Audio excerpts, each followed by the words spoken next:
Welcome back, everyone. Yay. It is Sit Down with Charlie Brown.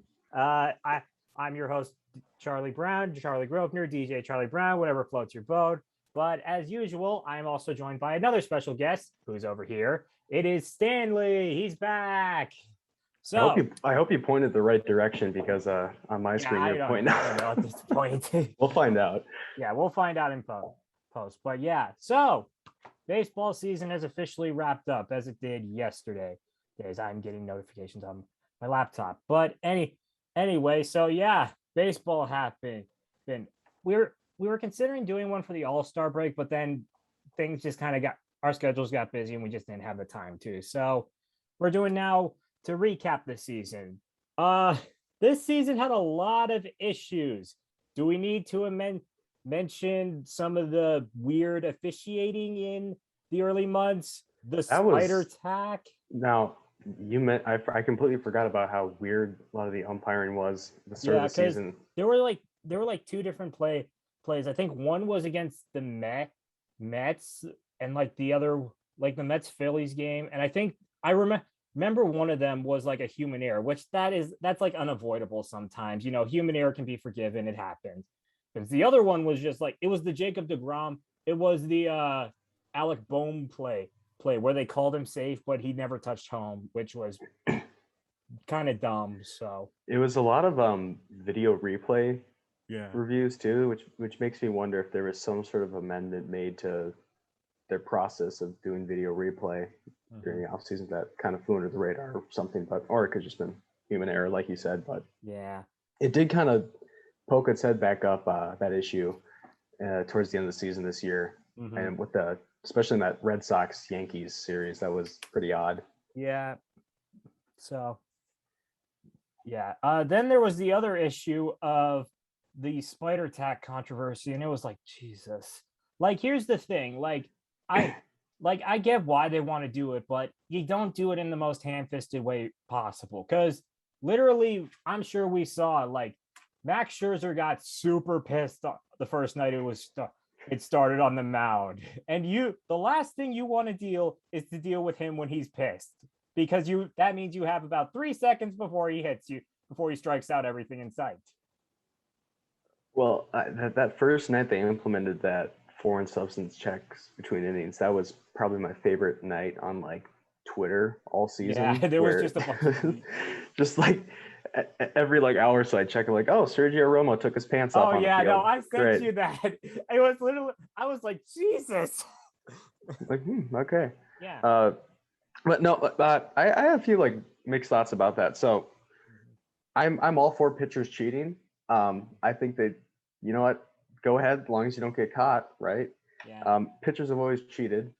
They still cheat. Well, maybe less now, but I do think it was getting kind of ridiculous because we were seeing record-setting lows for league averages and batting statistics to the point where it was kind of ruining the game. Yeah. I'm all for a pitcher's duel. I love watching those games, but when the whole league is just suffering at the plate, something's off. There was a point where we had like 4 or 5 no-hitters into the start of the season, which is a very uncommon thing. And then that's we saw a few more, but it wasn't that explosion at the start. Makes me wonder if they did something with the ball, maybe something like that. But I mean, it wouldn't be the first time they messed with the ball and didn't tell anyone. But yeah, I'm glad they cracked down on that. But I do think I don't know. I get why pitchers are upset about it.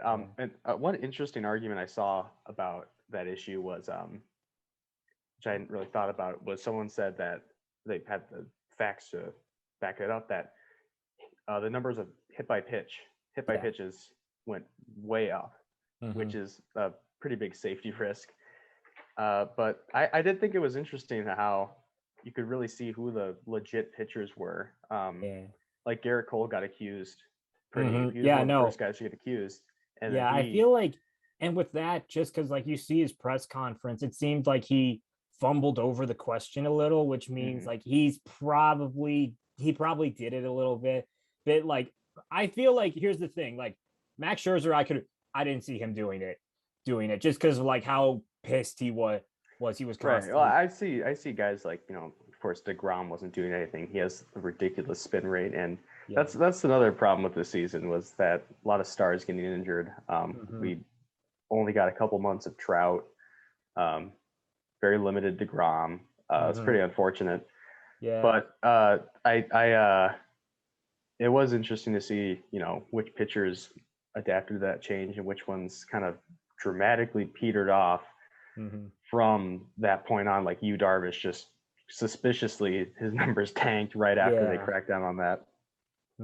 Blake Snell, but I think Snell was just more of like regression, which happens. So Yeah, I mean, after his Cy Young year, he sort of regressed a bit, if I remember yeah. correctly. So, I Mhm. mean, But yeah, another thing I just kind of wanted to talk briefly about was the All-Star game got relocated from Atlanta to Colorado for off-field controversy. Like, I just feel it's a kind of in the past right now. It is what it is. It just feels like this was like some of one of the first times they actually had to do it, which I get they were probably like facing pressure from everyone, but it just kind of seems like it's a sucky feeling for Atlanta, man.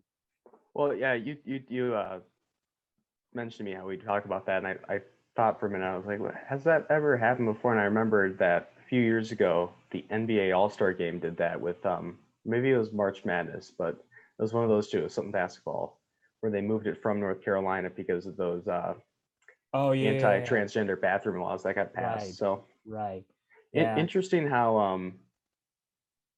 I'm not one of those people who says like, yo, keep politics out of sports, because I think athletes have a right to, yeah, yeah.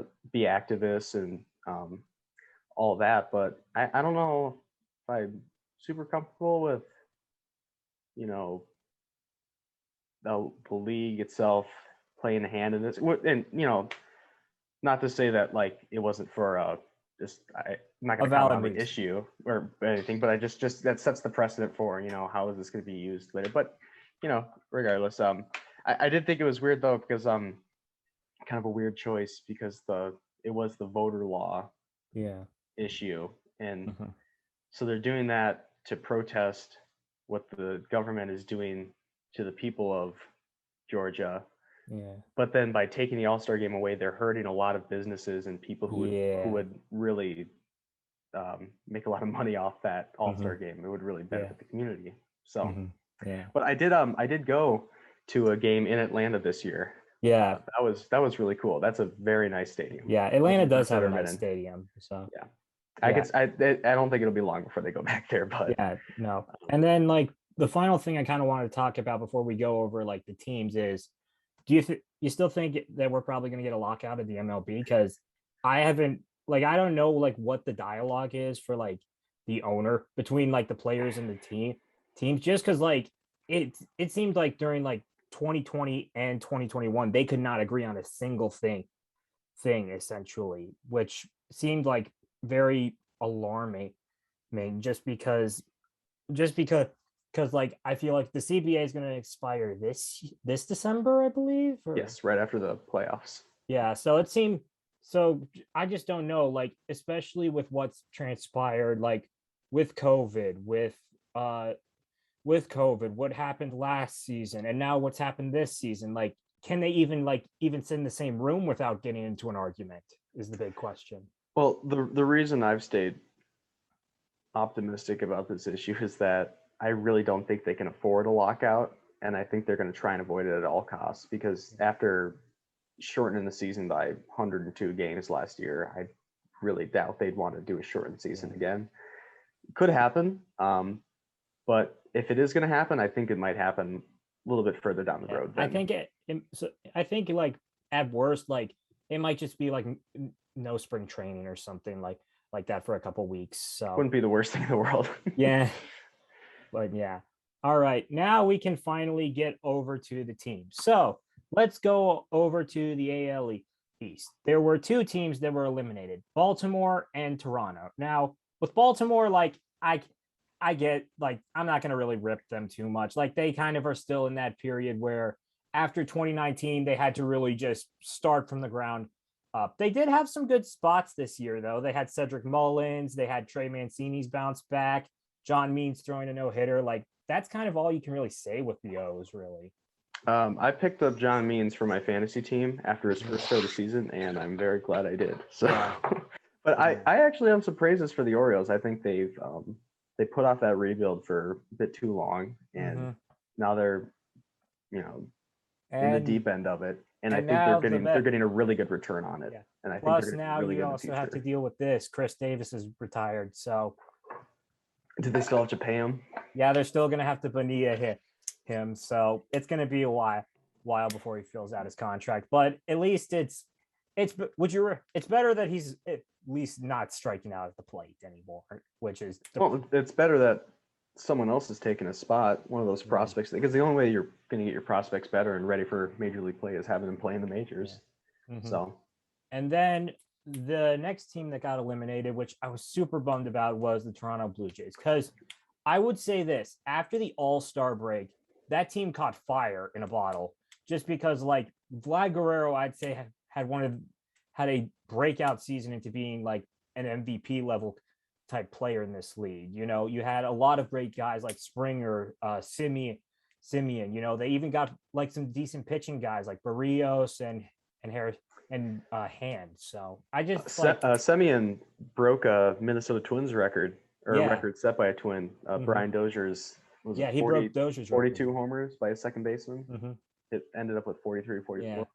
Yeah. No, at the end of the season, that was these past couple weeks. That was the team I've watched the most. It's a really fun team to watch. I'm really sad they're not in the playoffs, but I do feel like, however, this it sucks they're not in, but I feel like they do have probably a promising future. Like a couple more free agencies, developing some of your prospects, you could definitely be looking at a team competing for a championship. So, and I mentioned the Orioles aren't too far out from being competitive again, but if they get competitive fairly soon, coming up following the 2021 season, where 4 teams in the division finished with 90 wins, which is it's going to be. It was either the first time in Major League history or AL East history that's happened, but still pretty remarkable. Yeah. So that'll be a really fun division to watch. Yeah. So now we move over to the AL Central. So first up is Cleveland. Do we have to? We got to go in order, man. All right. I know we'll get to them. Okay. Yeah. So Cleveland, I didn't really find anything good about this season. They had injuries galore. They had their missing streaks. Like I was even wondering, like, is Shea, like, what, it's just nothing really there. Like, I feel like this team kind of had to they need to really kind of start over now that Lindor's gone, and they just haven't. It was a very Cleveland Indians season. Yeah. Or no. Remember, it's the Guardians. Guardians soon be. Yeah, but yeah, I just feel like it just kind of depends. What do you do from here? Do you sell? I think like you could probably get a nice return for Shane Bieber. So it depends. Do you want to go down that path? Because it doesn't seem like you're going to get a championship with this team. Tristan McKenzie had some flashes of brilliance this year too. That was he was hit or miss this year, but he was still pretty fun to watch. Yeah. Next up, we have Detroit.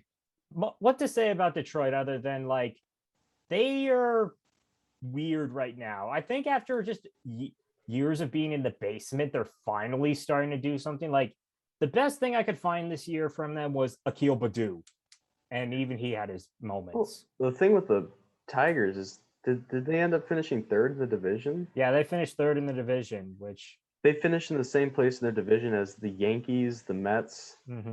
Yeah. So I mean, like that's the thing. They don't really have like much of a talent. Like they have good pieces. Like you just need talent, I think, right now at this moment, which so far you really don't have. Like it probably takes a little bit. And we talked about contracts with Chris Davis. Once that Miguel Cabrera contract is up, then once the Cabrera contract is up, they'll have a little cash to play with.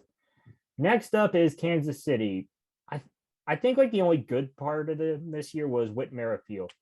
That's about it, because they had their sort of like they had a good start. Like, well, I think you're forgetting one major player. Oh yeah, Salvador Perez.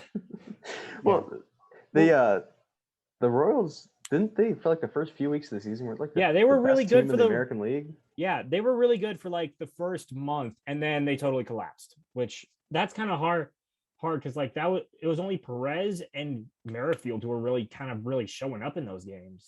So yeah. Okay, now we can get to the Minnesota Twinkies, okay, or Minnesota Tees, because this team doesn't like winning.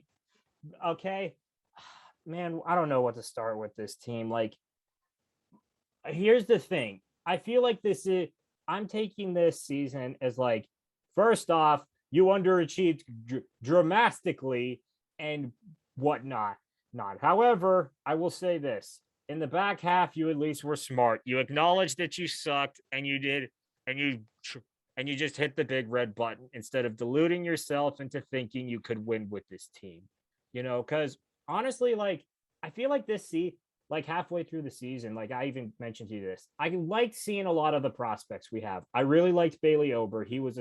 I thought he had some promise. A lot of the young pitchers so also did. Like I feel like it's not entirely bad because like I just kind of feel like when you look at it in long term, like it might have been time just because like we had no bullpen, not a good the only good pitcher was Barrios, and the only thing good about us for the longest time was old Sensei Nelson Cruz and the glass man of Byron Buxton. So it's just a cluster truck of emotions with this team this season. I have the biggest notes section in my notes for this episode. I don't blame you. I have a negatives and positives column. Byron Buxton's in both. Yeah. Because he was looking like the next improved Mike Trout first month of the season. He literally looked like one of the best players in baseball.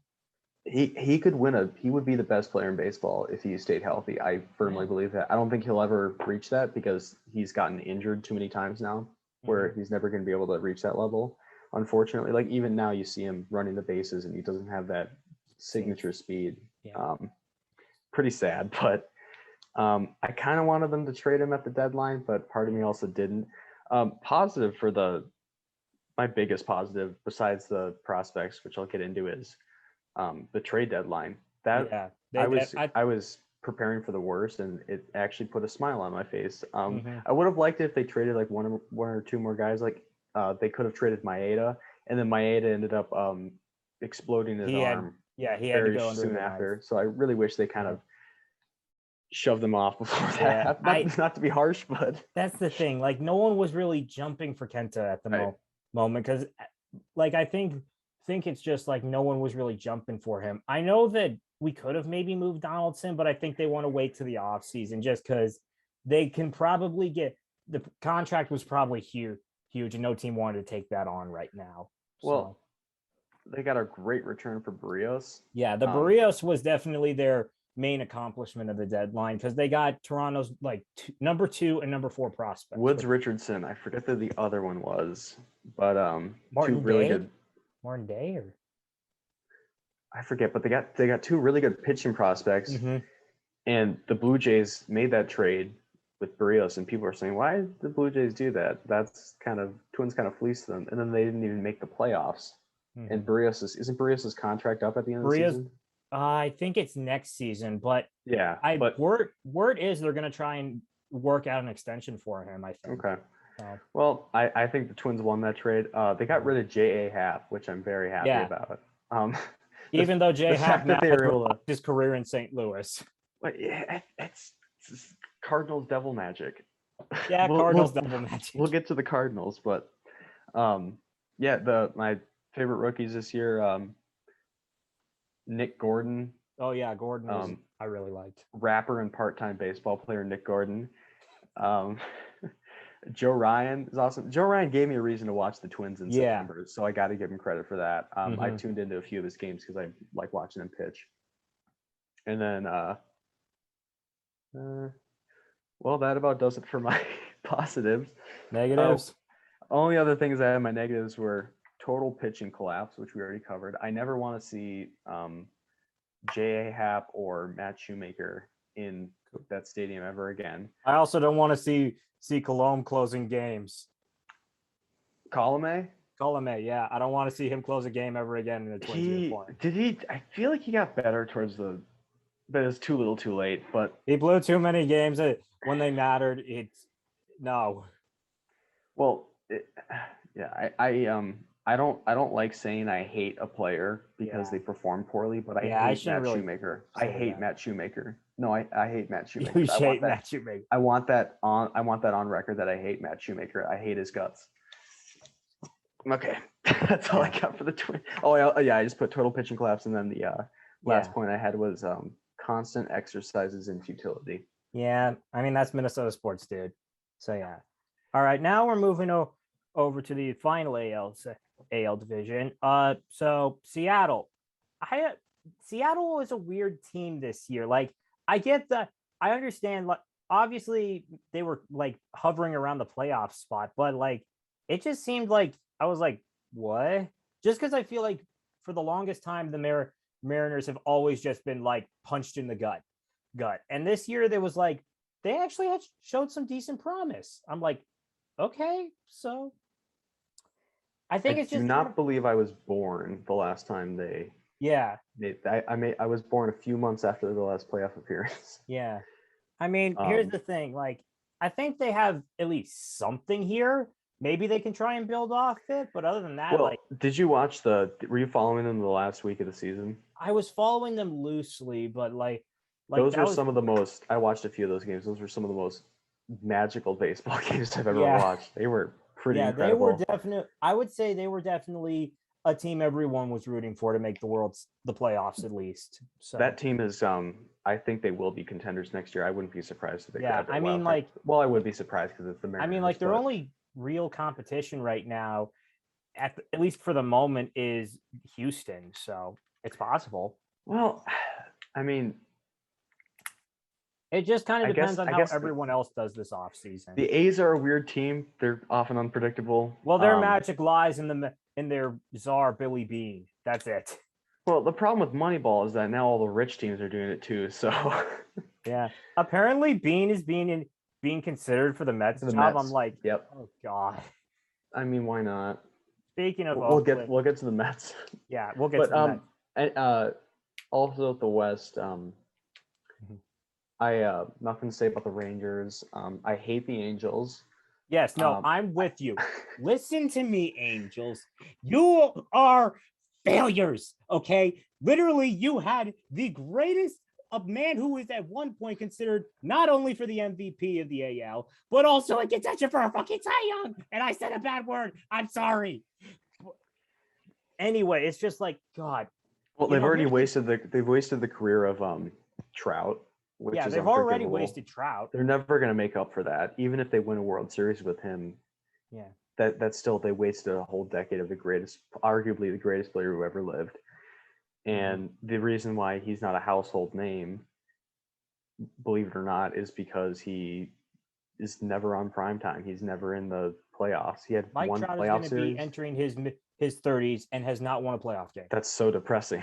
Yeah, personally, honestly, thankfully, Shohei is not as loyal. Did you hear his quote recently where he said, I love this team, honestly, I love these fans, but I want to win. So if Shohei goes on the market this offseason, he is going to be the sweepstakes of a lifetime, because I was thinking about this. Like, I know because a lot of people were there were people I was listening to Rich Eisen, and he's campaigning to get Shohei on the Yankees. And I'm like, I don't think that would work because they already have a lot of their sort of like money locked up into guys like Cole and LeMahieu, which is another thing. I feel like if you're going to have him be a two-way player, he's got to be the DH, which here's the thing with the Yankees is that I don't really think money's an issue for them, as we've seen. I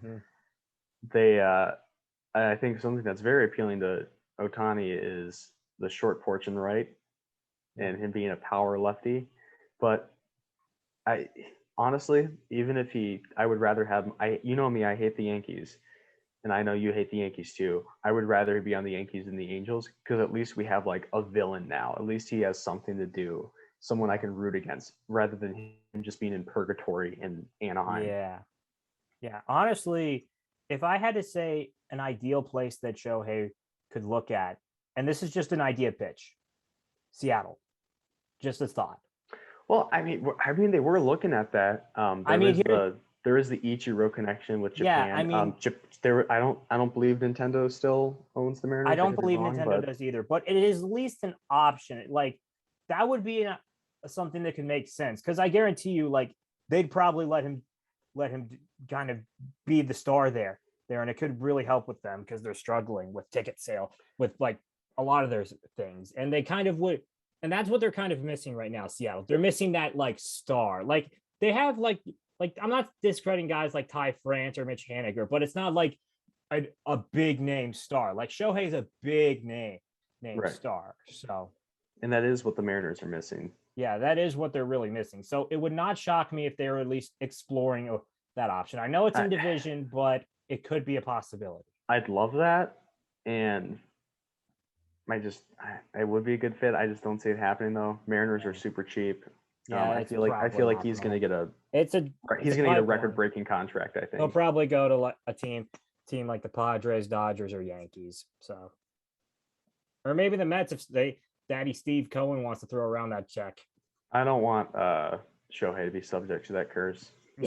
I'd rather he not. Yeah. So now we're going to move over to the first of the NL East, Phillies. As per usual, your bullpen can't do anything.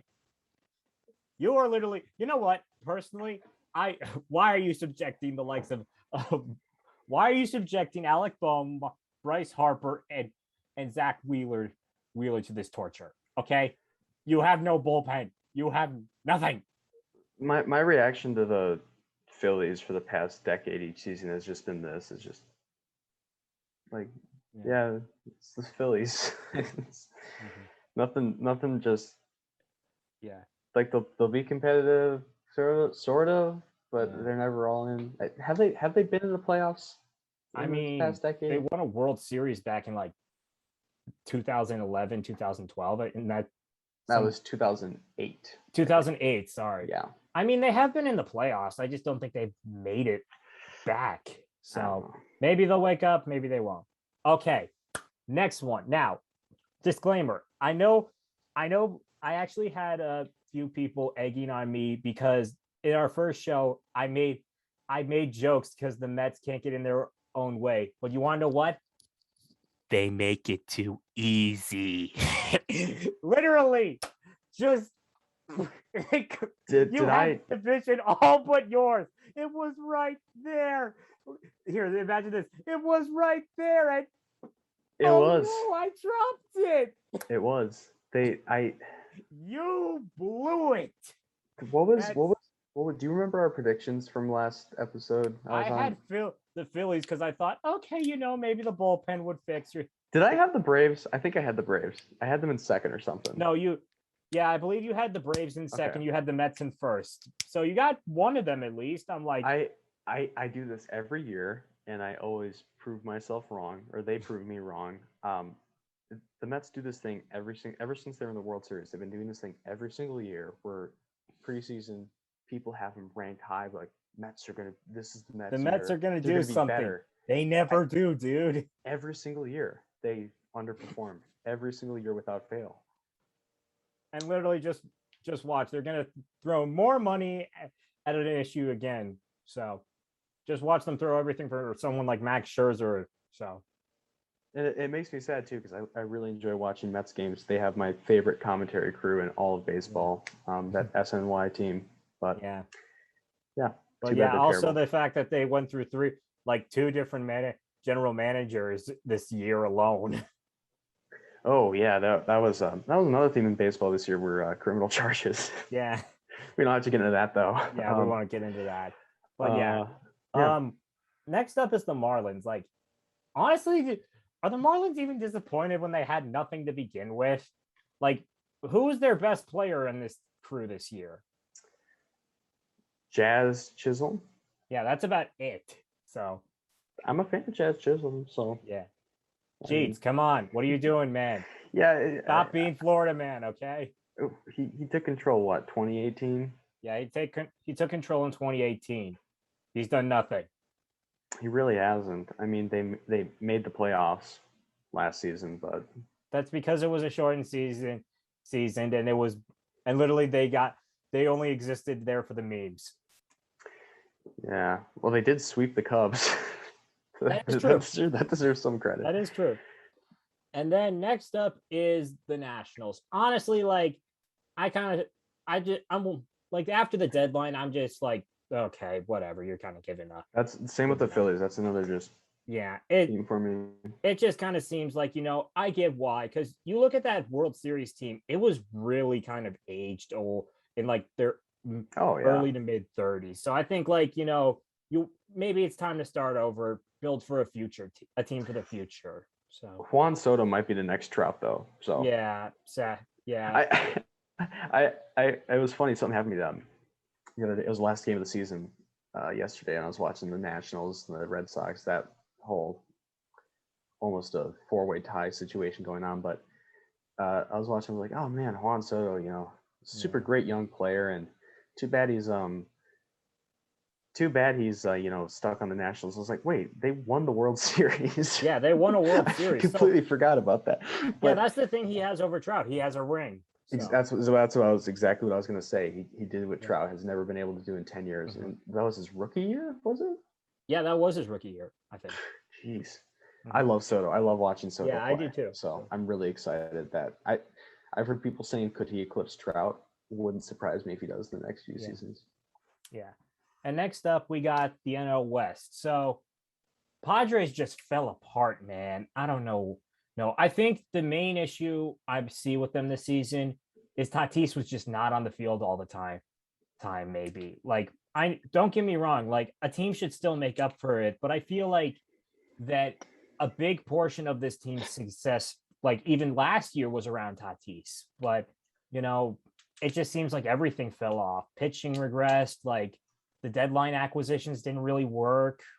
They didn't really have any deadline acquisitions. Yeah, that's another thing. I feel like because I remember they were in serious talks about trying to go after Scherzer, but they lost out because I think like the Dodgers offered a way better package for him. So, well, I don't think their offense wasn't really an issue. You had Cronenworth exploding, Machado having a career year, Tatis hitting over 40 homers. Mm-hmm. What was it?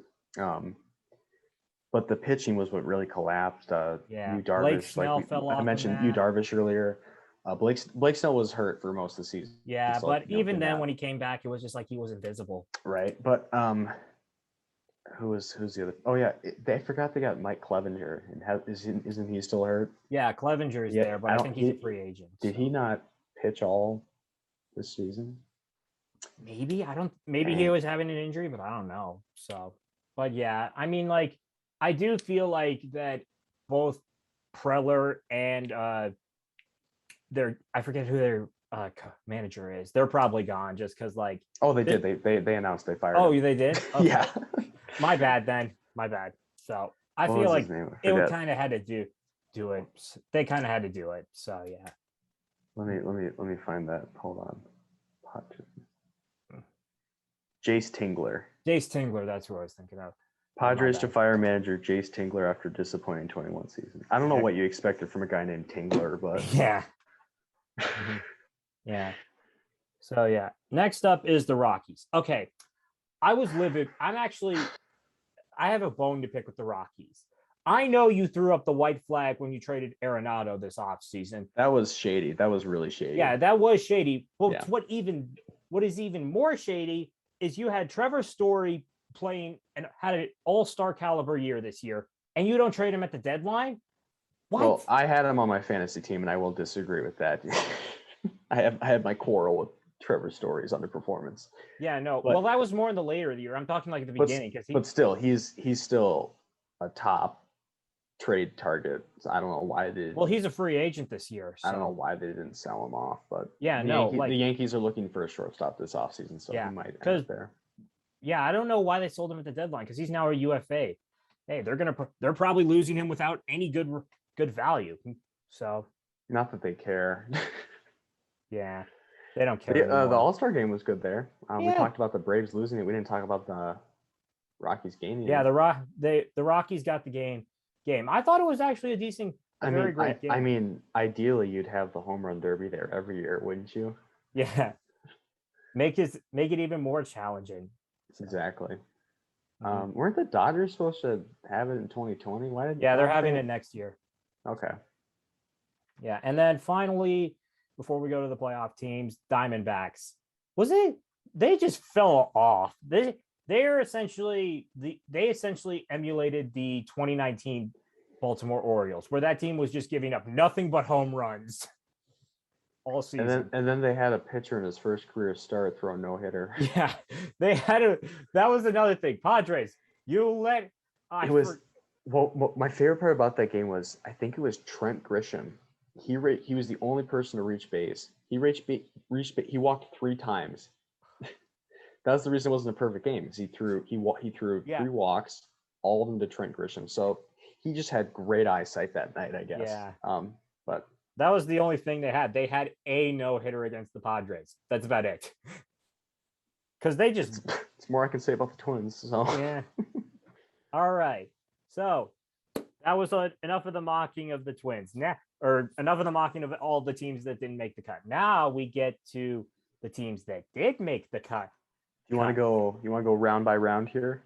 Yeah. So I figured we'll start with the 2 teams that get to just sit back and watch it as the chaos unfolds. First, the Tampa Bay Rays.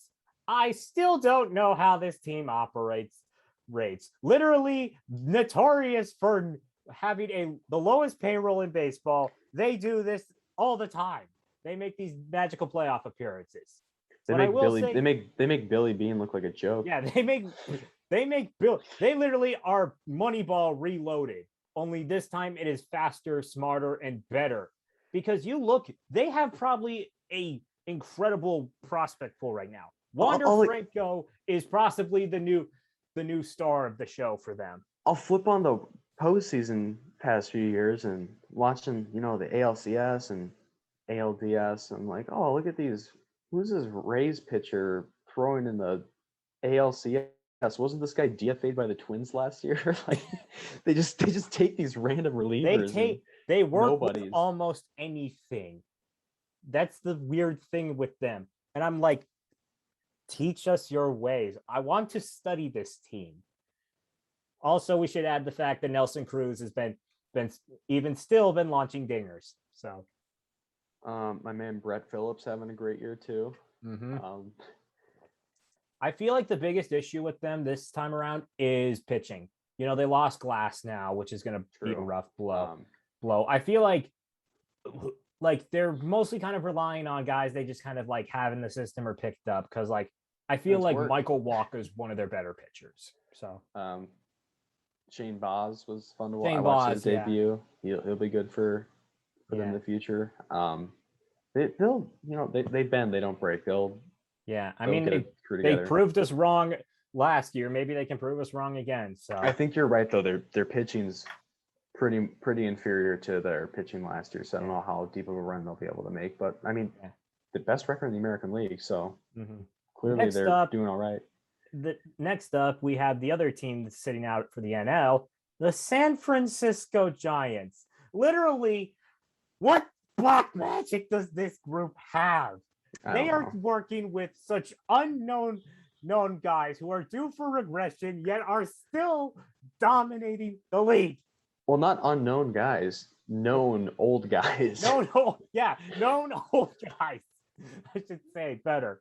Literally, it's like, what did this team make a deal with Satan or something? Like they took a play out of the Cardinals book. Yeah, they did something. Yeah, because right now, I feel like they are ironically one of the best teams in this entire postseason.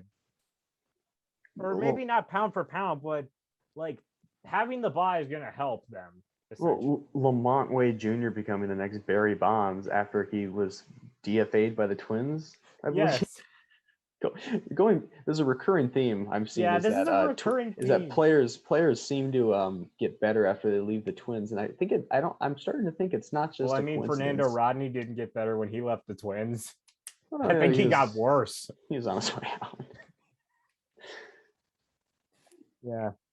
So yeah, those two teams get to just sit back. All right, next up, we got this series. What I'm calling the insufferability matchup, because I know that all of sports media will be not shutting the heck up about this for the next few days. The Red Sox versus the Yankees. Oh, God.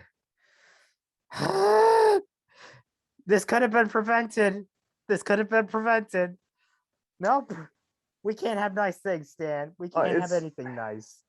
We have to sit through this. They got the most marketable game, the most marketable wild card ESPN game possible. So I mean, sure, you could argue that, oh, wouldn't more people have watched if there was like a 4-way tiebreaker, 3-way tiebreaker? It's like, yeah, well, this is New York, Boston. That's proven views.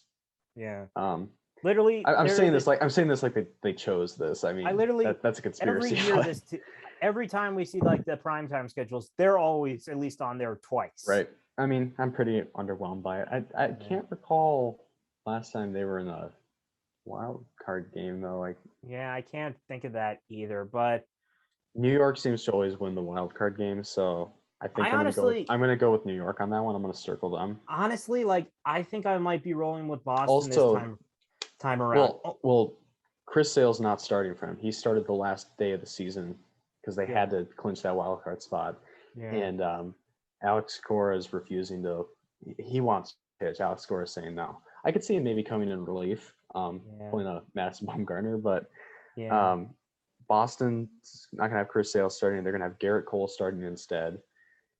But you also got to remember that Garrett Cole's got to be the one to strike out the likes of JD Martinez, Xander Bogaerts, and also the man who's been committing baseball genocide in Kyle Schwarber. Well, they're coming off a sweep against the Red Sox at Fenway.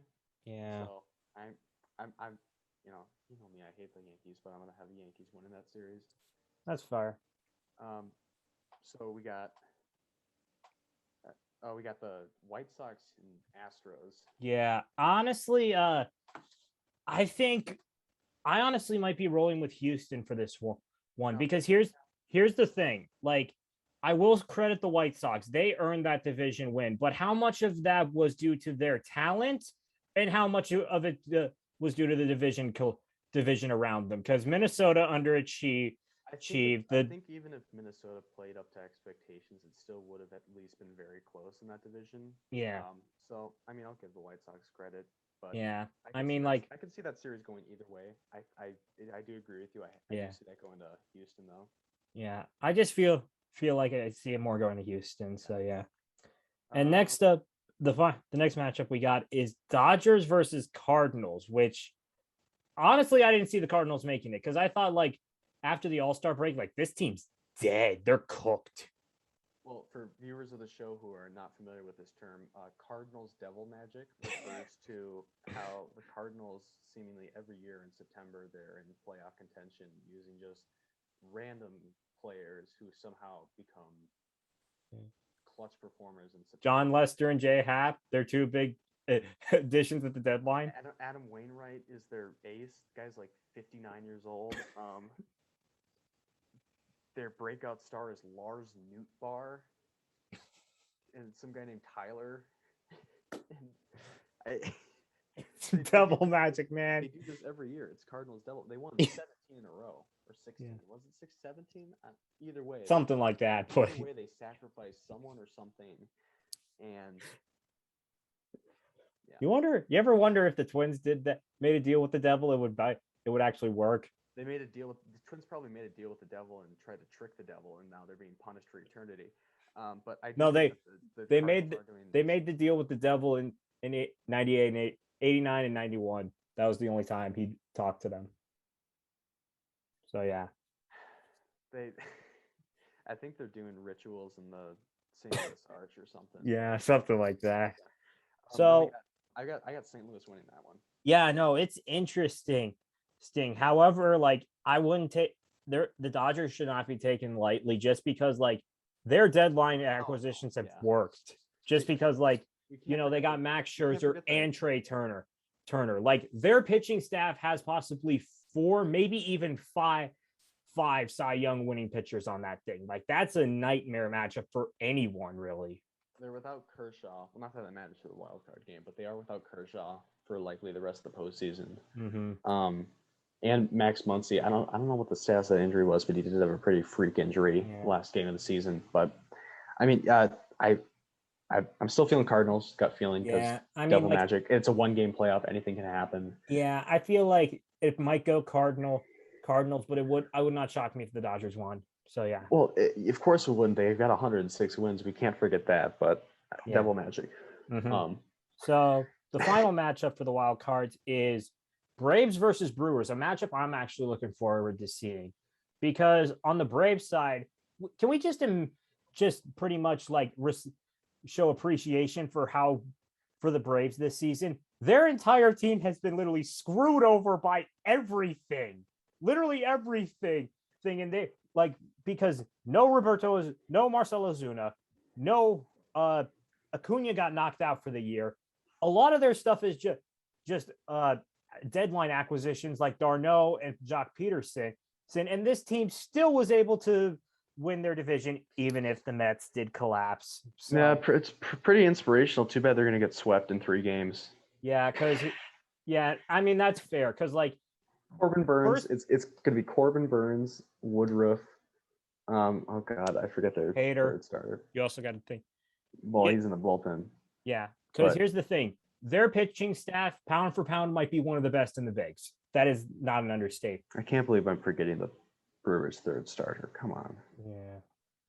Because I think together. they definitely will win that. Because Milwaukee's definitely my sleeper pick to go all the way. Just because I feel like it's not because of their hitting their batting lineup, because it's not the best, but they got some decent things in there, but it's more because of that pitching staff, man.